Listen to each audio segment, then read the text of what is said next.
All right, so let's talk about the core experience and understanding the core experience. Remember, in experience marketing, it is the core experience that we're focused on. First things first, of course, what is the core experience? Until you can understand the core experience, you cannot design or manage that experience over time. The experience, of course, is defined as paying for the time spent. When you pay for the time spent, you are paying for an experience. You're paying for enjoying a series of memorable events that engage the individual. These are staged by the organization. To do this, you need a complete understanding of the event that you are in fact staging. All right, so let's start by going back to that Brookfield Zoo example. Remember we talked about the Brookfield Zoo and we talked about the person who was in charge of the zoo, the zoologist. He and I had an interesting discussion about why people go to the zoo. His argument was people go to the zoo to be educated about animals, to learn about the animals. And I had said that I thought that people went to the zoo to be entertained.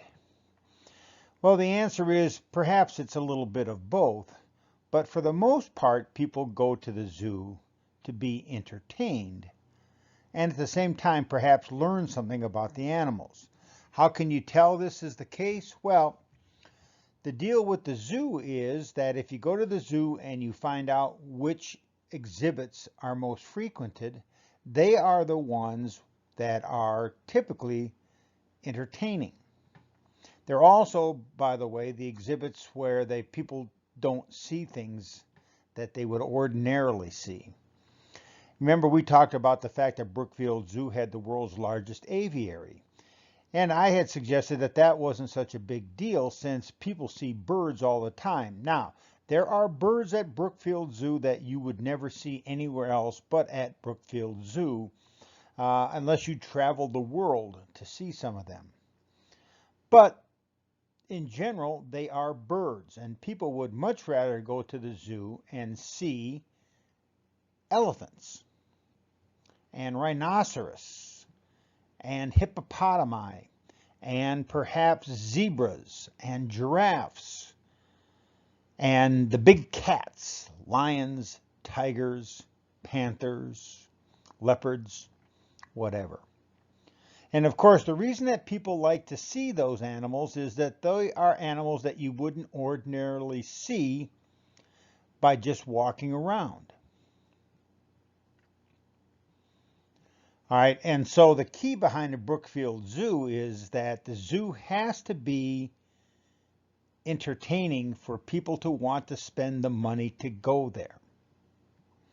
When I do have pictures of me at Brookfield Zoo in Chicago when I was probably 1 or 2 years old with my mom, me and my little stroller, and my mom looking particularly bored that she's there pushing me around.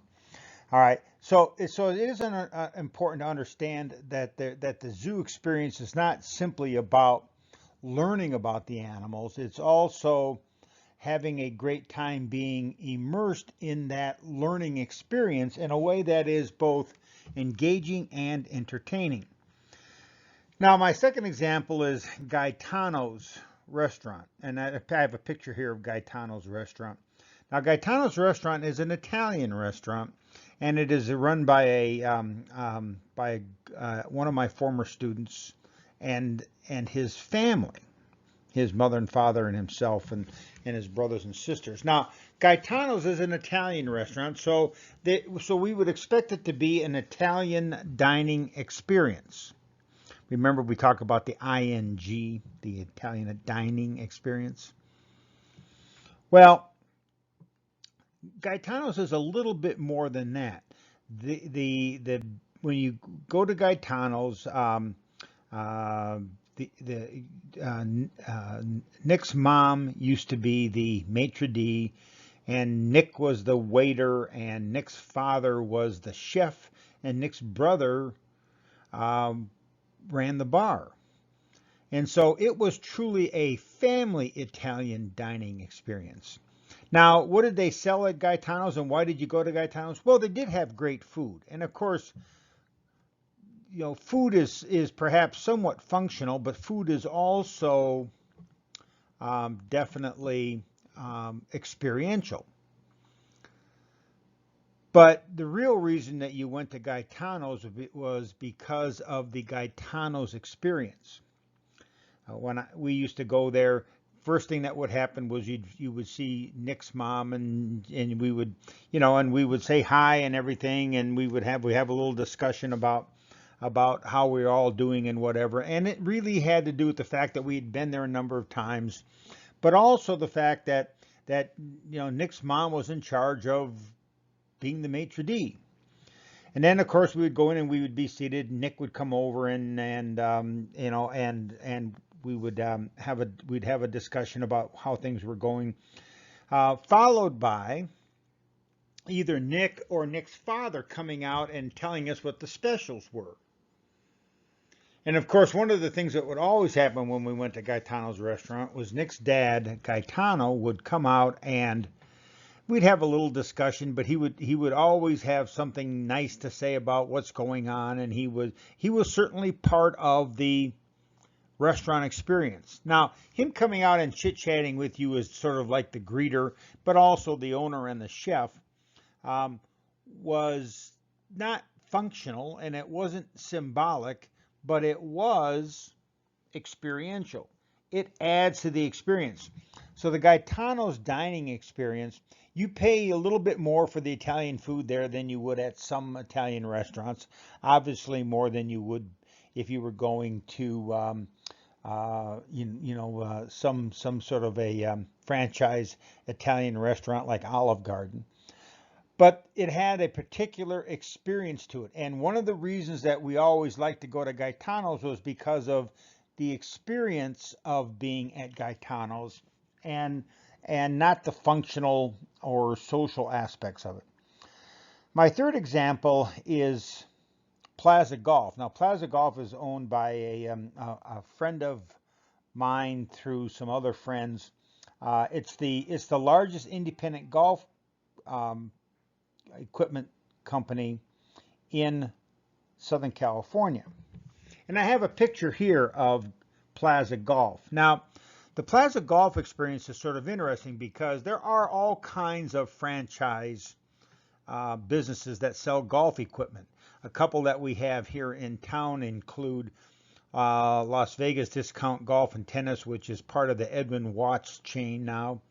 There's the PGA stores, which of course is over at downtown Summerlin.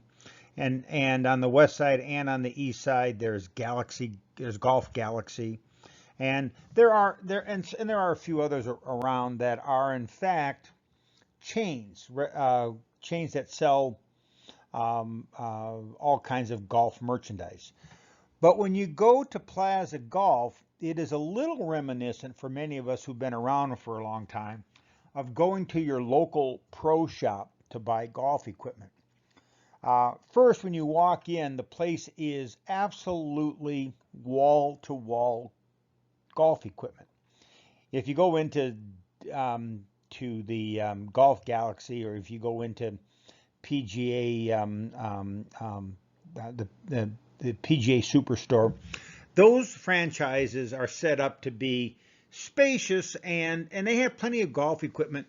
But they are really set up as chain retail places.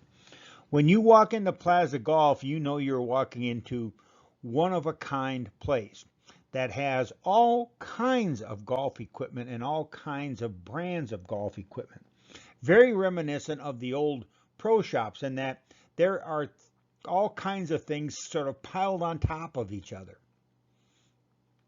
And as a result, when you go in there, it is a different experience. The person who owns the place, his name is Todd, and if you need something, if you ask Todd if he has it, he has it. It might not be even on display, but he has it. And it's sort of the neat thing about that experience is that it is truly an immersive, retail experience like none other. It is what I would call sort of a large pro shop experience. So one of the questions of experiential marketers is to ask the question, what are we charging for? Because if you just charge for stuff, like you charge for gasoline or you charge for a loaf of bread, then you're in the commodity business. If you charge for specific brands and you get a premium for those brands, you're in the goods business. If you charge for purchasing a set of intangible activities carried out on your behalf of the customer, you're in the services business. And if you charge for the time spent, that is, you get a premium price because of the value that customers find in spending time with your brand and with your business, you're in the experience business. And maybe the real question should be, what are customers in fact paying for? Go back to the Gaetano's example. You could always go to Olive Garden and get Italian food cheaper than you can at Gaetano's. So why do you go to Gaetano's? Well, you might argue because the food is better. That's experiential. But you also might say, I go there because I like going to Gaetano's. I have fun when I go to Gaetano's. I like the experience of being at Gaetano's. If that's the case, then obviously you're in the experience business. Now, it doesn't mean that you have to overdo it being in the experience business, but it does mean that you are in fact in the experience business. I always like to tell people, ask yourself the question, could I charge an entrance fee? For instance, is my restaurant engaging enough and entertaining enough and fun enough and interesting enough that I could charge a fee to be at my restaurant? That is sort of a cover charge or an entrance fee. How about for a store? Are there stores that you find that it is so much fun to go to that store that you might even be willing to pay an entrance fee?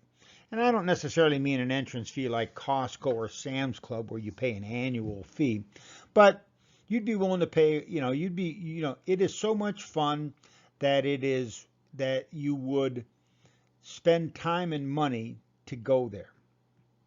If that's the case, then your store is experiential, at least partially experiential. How about for an event? Many of you, maybe you're not old enough to do this, but when you were in high school, you were willing to pay money to go to a high school football game. And parents pay money to go to the high school football game. But is it entertaining enough that other people will go to that particular event?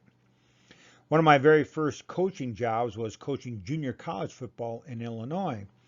And we had a really good football team, and we would play a number of the small four-year schools in Illinois. We would play what would be called their junior varsity teams. But we would often draw 4,000 or 5,000 paid customers for a junior college football game. You go to some place like UNLV football, and there are very few people that attend those games. Let's assume that the number is 10, 12,000 people. Well, those 10 or 12,000 people, they feel like it is worth the money that they have paid to attend that event. They find that event worth the price of admission. That, of course, means that they are willing to spend $30 a game for the time spent. Perhaps that's because they are alumni, or perhaps that's because they are big supporters of the school, or perhaps they are big supporters of the coaching staff, or they are big supporters of the town in which the team is in. But they're willing to pay for it. Now, lots of other people don't think that the event is worth that much money. So then if they don't attend. Could you charge an entrance fee to visit your website? Certain websites actually cost money to visit. You know, and they have maybe it's an annual fee. For instance, if you want to read stuff from the review journal, they'll give you a couple of free accesses to the journal, to the review journal. But then they have a gated website where you can't get any more of the content unless you pay a fee. Now, they assume that paying that fee is because they have information that you find interesting enough that you would be willing to pay to read it. Much like you pay to go to a movie, or you pay money to have access to other potentially forms of entertainment or information. All right, so another example here is I assume that many of you have been to the experience at the old at now it's called the MGM Park, and the front end operation on that building is now called the Eataly. So if you've ever been to Eataly, and even if you've been to Eataly in a different town like the Eataly in Chicago, I've been to the Eataly in Chicago. They could pay, or they could charge an admission fee to go in there. I think of other marketplaces like the one in downtown Philadelphia and some of the others where they don't actually charge an admission fee, but they could, because it is, and many people would pay that because they would find it interesting and engaging and fun to go in and look around at what they have to offer. Many of us go to an auto show every year. Now, you know, I haven't bought a new car for 4 or 5 years, but I often go to an auto show. They have one here in Las Vegas, typically on Thanksgiving weekend, but they also have a big one in LA and a big one in Chicago and a big one in Detroit and a big one in New York. And so going to the auto show is sort of interesting because the whole point of the auto show is for the manufacturers of the automobiles to show you what products they're going to have on sale the next year. But people pay an admission to see those automobiles. Well, if you think about that, why are you paying an admission to go and see automobiles that are going to be on sale? After all, you could go to all the showrooms and see them. And of course, the answer is because it is entertaining and engaging and interesting and informative and cognitive stimulating to go and look at all these cars and talk to other car people about what they're offering. If you could charge an entrance fee, then you're in the experience business. Think about how many different companies actually charge some sort of an entry fee. It's oddly enough more than you might think. Golf courses charge an entrance fee. Museums often charge an admission fee. There are lots of things, but where one way or another an entrance fee is charged. So what should you be charging for? So I always tell people, think about an experience and then ask yourself, what would it be like if someone else were in fact designing it and running it? So think about, for instance, a college of business, because we're all students in a college of business. And of course, we're all attending the Lee Business School, and we're familiar with other business schools right across the country. Many of you from California, so you're familiar with Anderson, with the Anderson School at UCLA, or perhaps the Levi School of Business, or perhaps you're familiar with a number of those with those businesses, right? Well, what would UNLV's business school look like, feel like, and what would it be like if Disney had designed it? And of course, the answer would be, well, it would be different than it is now, right?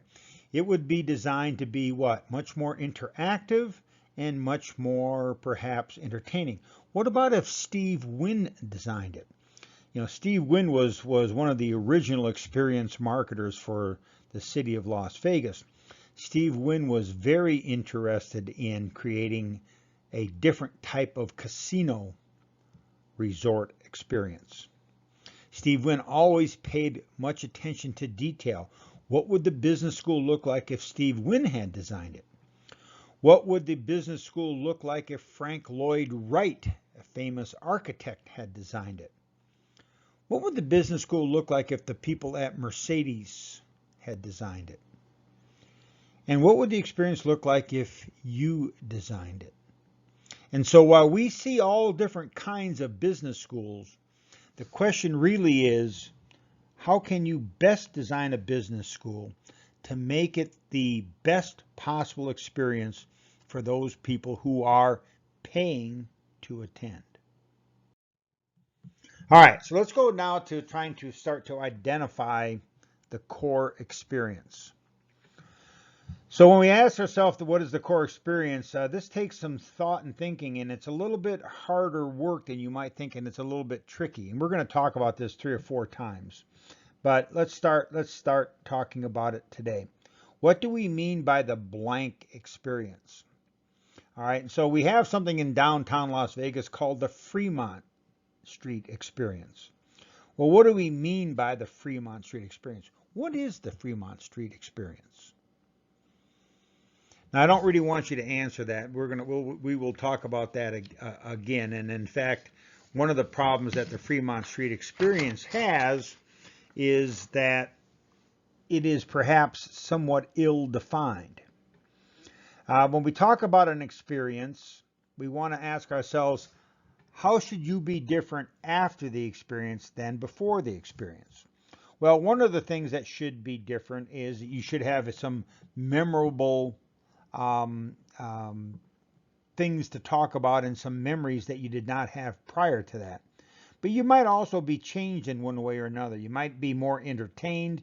You might have seen a scary movie, and before and after you might be, you might have had, you've seen some scary things before and after.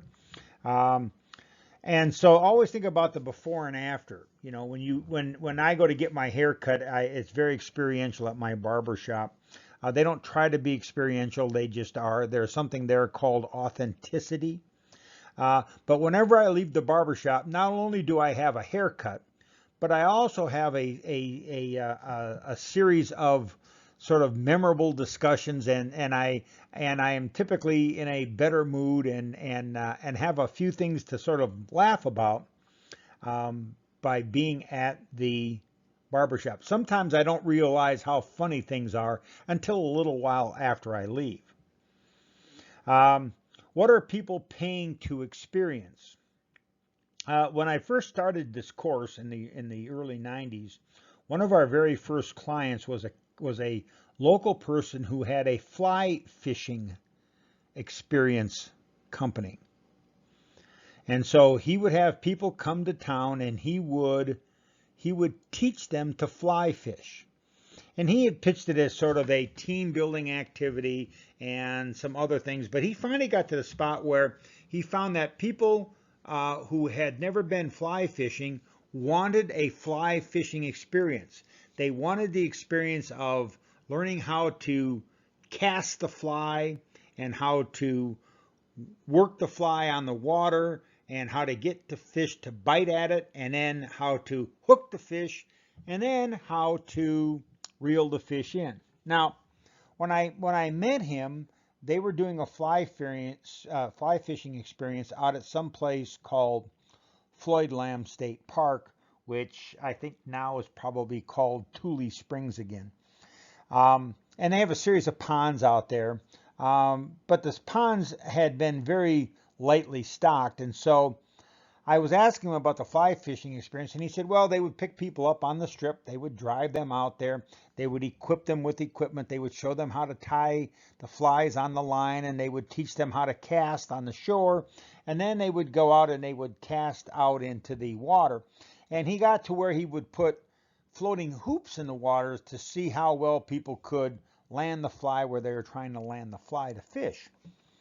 I said, what about catching the fish? He said, well, no one ever caught anything. And I said, well, how is that a fly fishing experience? He said, well, they are fishing. He said, they're just not catching. And he got sort of mediocre results. So we talked about this, and our class worked on this. And at the end of the day, he managed, and with the help of some of us that were actually in the class, he helped to get change the location from fly fishing at Tule Springs to Lake Las Vegas. And I said, really? I said, fly fish, because ordinarily you would fly fish. Most people fly fish in brooks and streams and places like that. But it turns out you can fly fish in a lake. And he said, and I said to him, I said, how does that work out? He said, it is 100 times better. He said, we go out there and fly fish, he said, and almost all the time, everybody catches a fish. And I said, really? He said, we go to the same spot. He said, I'm starting to think that the fish like being caught because they obviously do catch and release. He said, I think I see the same fish being caught every day. He said, I just don't really understand how that can happen.